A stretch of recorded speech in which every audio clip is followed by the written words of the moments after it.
Ես երևի խոսեմ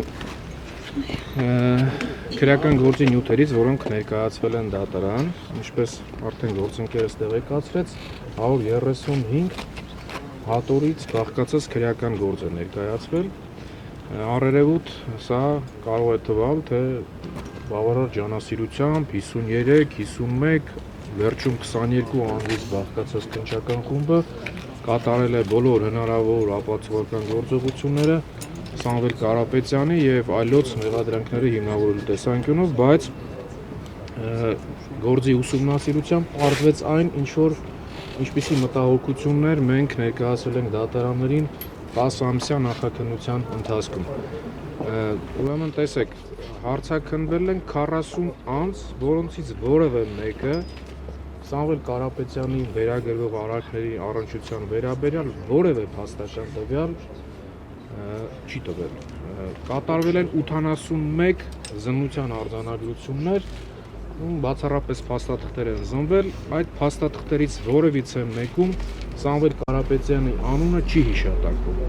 Հիմա նման պայմաններում մեկով ելույթ ունենալ,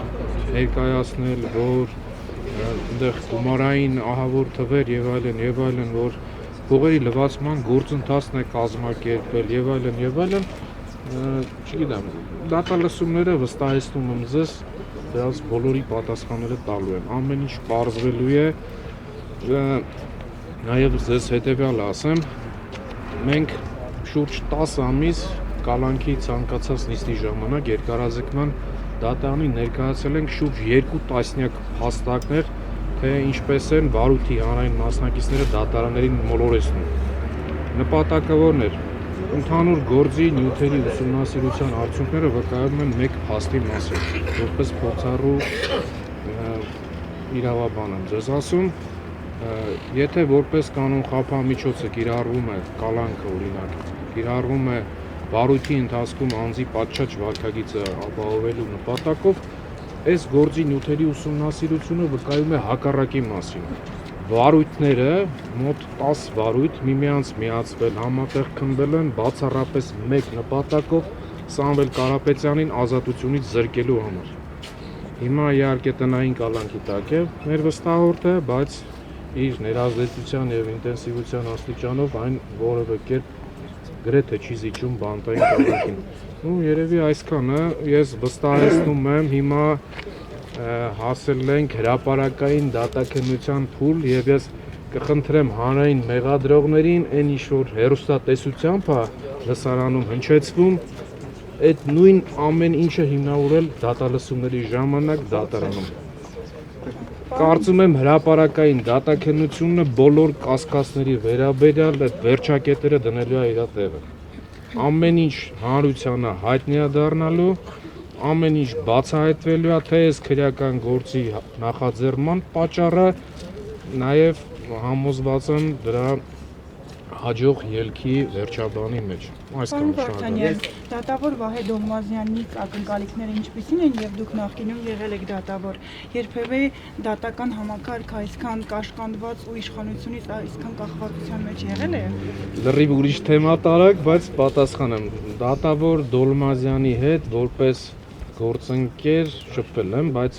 ես աշխատել եմ քրեական դատարանում, պարոն Դոլմազյանը հակակոռուպցիոն, հետևաբար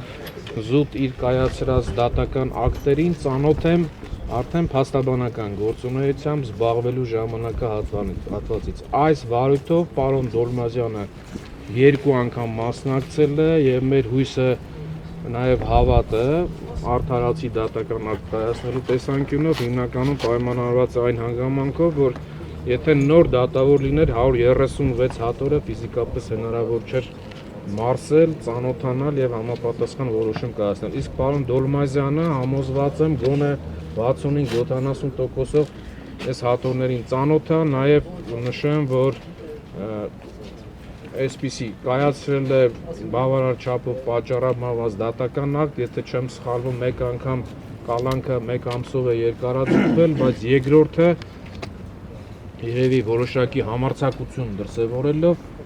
բանտային կալանքի միջնորդությունը մերժել է, ավելի ճիշտ մասնակի է բավարարել եւ որպես խափան միջոցը կիրառել տնային կալանք, ինչը կարծում եմ նախորդող իրադարձությունների պայմաններում բավականին համարձակ որոշում էր։ Ես դա ասում եմ նաեւ որպես նախկին դատավոր։ Այսքան։ Բաժանորդագրվեք Արմաթ մեդիայի ալիքներին սոցցանցերում։ Հետևեք մեզ նաև Armat Media AM կայքում։